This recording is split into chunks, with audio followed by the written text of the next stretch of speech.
Okay students, सो हम article 3 करने जा रहे हैं इस वीडियो में।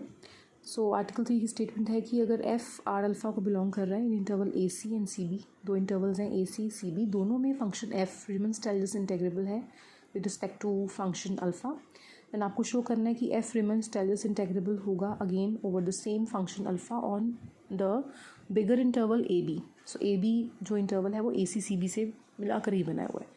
देन आपको फर्दर प्रूफ करना है A to B F T alpha is equals to A to C F T alpha plus C to B F T alpha.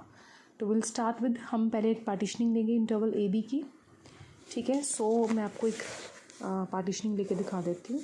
ये मान लो ए है, ये मान लो बी है, तो ये पार्टीशनिंग ले लो, ठीक है। ऐसे पॉइंट से पार्टीशनिंग ले ली और सी पॉइंट मान लो यहाँ कहीं पार्टीशनिंग को बिलोंग कर रहा है, ठीक है। सो ये सी पॉइंट है जो आपकी पार्टीशनिंग को बिलोंग कर रहा है। सो ए टू सी ये एक इंटरवल है, दूसरा इंटरवल है सी से बी, ठीक है। तो आपको फंक्शन रिमन्स टाइलस इंटेग्रेबल दिया हुआ है over interval A C and also over the interval C B, ठीक है बच्चे। तो आपने क्या करना है, सबसे पहले ए सी का इंटरसेक्शन लेना है पी के साथ। सो पी में कौन कौन से पॉइंट्स हैं, ये जो मैंने मार्क करे हुए हैं ये सारे पॉइंट्स पी के पॉइंट्स हैं। आप इनको नेम भी दे सकते हैं, लाइक इसको एक्स नॉट, इसको एक्स वन, एक्स टू, इस तरह से पॉइंट्स हैं। तो जब आप पी का ये वाले पॉइंट्स का ए सी के साथ इंटरसेक्शन लेंगे तो आपके पास किसकी पार्टीशनिंग आ जाएगी, ए सी की। So P intersection A C is partitioning for A C, ठीक है। So P bar is partition for A C. Similarly जब आप पी डबल बार की बात करें तो पी इंटरसेक्शन सी बी लें, ये पार्टीशनिंग आएगी आपके पास सी बी की।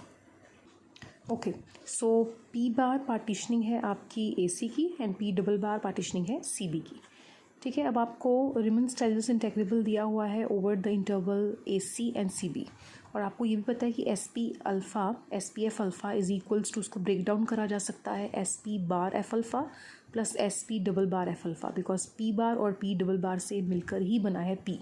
पी को जब आप दो पार्ट्स में स्प्लिट कर देंगे तो will get P bar and P double bar. तो सिमिलरली आप एस पी एफ अल्फ़ा को भी स्प्लिट कर सकते हैं टू पार्ट्स में, ठीक है। अब आपको पता है कि फंक्शन आपका रिमन टाइलस इंटेग्रेबल है इंटरवल ए सी पर एंड सी बी पर, ठीक है। तो दोनों इंटेग्रल्स एग्जिस्ट करेंगे क्योंकि रिमन इंटेग्रेबल होने का मतलब ही यही है कि इंटेग्रल्स एग्जिस्ट करने हैं।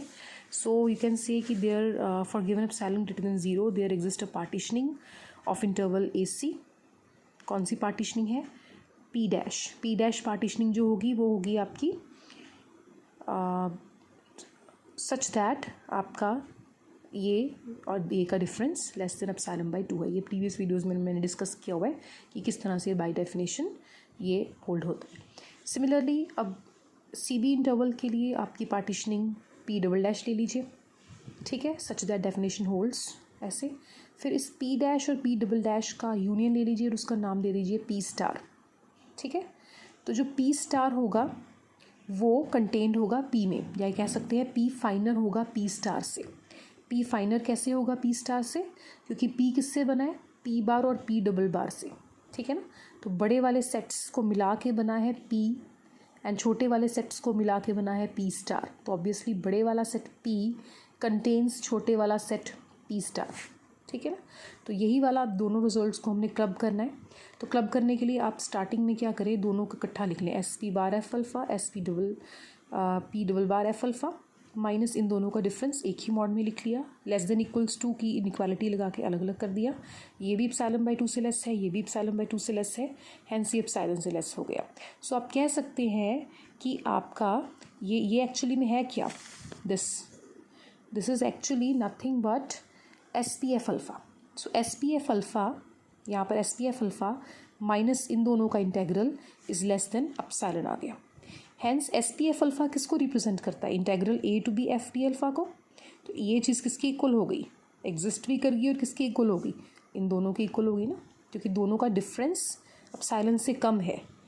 और S P F alpha is eventually equal to A to B F T alpha. I hope it is clear, ठीक है। नेक्स्ट डेफिनेशन है कि if A is less than B, मतलब बी बड़ा है ए से, and A to B F D alpha is equals to minus of B to A F D alpha whenever this exist. ये result normal integrals में भी आप देखते हैं, पढ़ते आए हैं, होल्ड होता है। जब आप लिमिट्स चेंज करेंगे तो माइनस साइन आ जाएगा। ठीक है, नेक्स्ट हम आर्टिकल 4 करते हैं, इंटीग्रेशन बाय पार्ट्स। नोट आप अपने आप पढ़ लेना, कोई खास नहीं है इसमें कुछ। इंटीग्रेशन बाय पार्ट्स में हमें रिजल्ट प्रूव करना है कि अगर कोई फंक्शन f है जो रिमन स्टेल्जस इंटेग्रेबल है with respect to function alpha on interval A B, and alpha है Riemann Stieltjes integrable with respect to the function f, मतलब उल्टा है।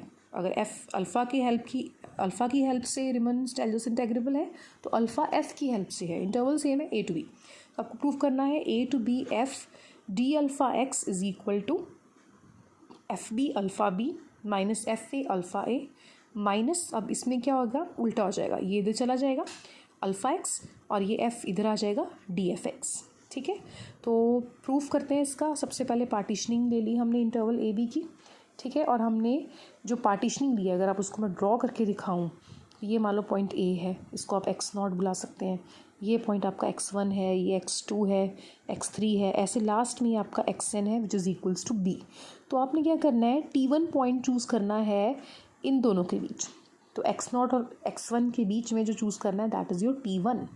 ठीक है, फिर t2 चूज़ करना है नेक्स्ट इंटरवल के बीच में से, ये t1 आ गया, नेक्स्ट t2 आ गया, नेक्स्ट t3 आ गया। इस तरह से आपने t's को चूज़ करना है, ti's को चूज़ करना है।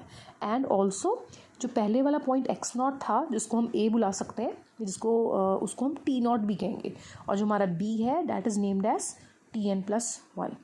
नाउ सपोज इन ti's को मिला के आपकी ए बी की एक अनदर पार्टीशनिंग है जिसको हमने नाम दे दिया p डैश।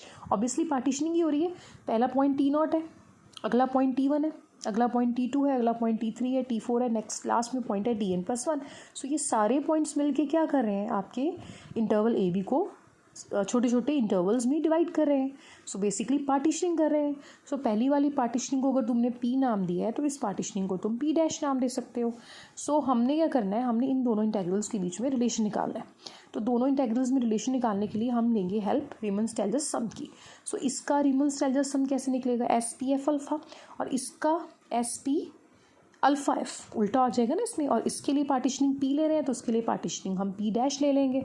ठीक है, तो start with S P F alpha, it is equals to जो हमने फॉर्मूला पढ़ा था, हमने जो डेफिनेशन पढ़ी थी, alpha X delta alpha X I. ठीक है, so delta alpha X I को can be written as alpha X I minus alpha X I minus 1।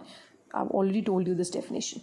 Now you can easily prove that this thing is equals to this thing. You can expand this and as well as this. जब दोनों को expansion करेंगे आप तो दोनों equal ही आएंगे। आप जब इसकी एक्सपेंशन करके देखेंगे ना तो इसमें ये दो टर्म्स एक्स्ट्रा आएंगी, तो उनको एडजस्ट करने के लिए मैंने इसको माइनस कर दिया और प्लस कर दिया, इवेंचुअली इसके इक्वल होएगा। तो आपको प्रूव नहीं करके दिखाना है, आप सिंपली लर्न भी करके रख सकते हैं कि ये वाली समेशन इसके इक्वल है। बट अगर प्रूव करना चाहते हो तो डेफिनेटली आप एक्सपेंशन खोलें, समेशन खोलें, you can easily prove it, कोई डिफ़िकल्ट चीज़ नहीं है इसमें ना। आप देख रहे हैं यहाँ पर ये चीज़ क्या आ गई है, ये आ गई आपके टीआईज पॉइंट की हेल्प से, ये है रीमन स्टेल्जस सम। ठीक है ना, पार्टीशनिंग p डैश की हेल्प से। तो कौन सा रीमन स्टेल्जस सम है, ये S P dash alpha F. ठीक है ना, अब यहाँ पर एस पी एफ अल्फ़ा है, यहाँ पर S P dash alpha F है। ठीक है, दोनों साइड्स में ये डिफरेंस है।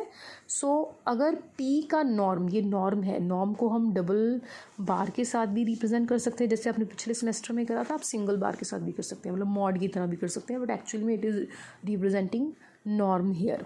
सो नॉर्म p अगर ज़ीरो को जा रहा है तो नॉर्म p डैश भी ज़ीरो को ही जाएगा, क्योंकि टी आईज़ जो हैं वो डिपेंड कर रहे हैं एक्स आईज़ पर। ठीक है ना, हर एक आपने जब टी आईज़ चूज़ करे थे तो आपने कुछ इस तरह से टी आईज़ चूज़ करे थे कि x0 और x1 के बीच में t1 लिया था आपने, फिर x1 और x2 के बीच में t2 लिया था। तो जितने अगर x आईज़ इनफाइनाइट है, x आईज़ अगर बहुत सारे हो जाएंगे तो टी आईज़ भी बहुत सारे हो जाएंगे, और अगर x आईज़ बहुत सारे हो जाएंगे तो नॉर्म p ज़ीरो हो जाएगा। Norm p, I hope you all remember what is norm p, maximum length of the sub interval. और अगर इनफाइनाइट नंबर ऑफ पॉइंट्स हो जाएं पार्टीशनिंग के तो उसका नॉर्म ज़ीरो को जाता है ना। तो अगर टी आईज़ भी इनफाइनाइट हो जाएंगे तो उसका भी नॉर्म ज़ीरो को जाएगा। तो आपका जो ये वाला रीमन स्टेल्जस सम है, ये आपका ये वाला इंटेग्रल बन जाएगा और ये वाला बन जाएगा ये वाला इंटेग्रल।